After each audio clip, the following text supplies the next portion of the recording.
E eu sei que muitos curtem ouvir o som dos motores dos carros quando as equipes divulgam aqueles vídeos mostrando seus carros sendo ligados pela primeira vez. Trouxemos vários vídeos aqui no Point F1 mostrando as equipes ligando seus carros pela primeira vez e fizemos até comparações. Mas agora que já temos várias equipes testando seus carros durante o shakedown, que tal curtirmos um pouco o som dos motores em ação, hein?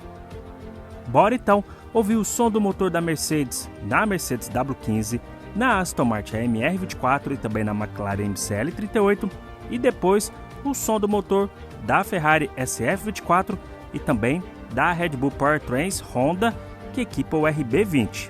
Todos eles retiraram de vídeos do shakedown que as equipes realizaram nessa semana.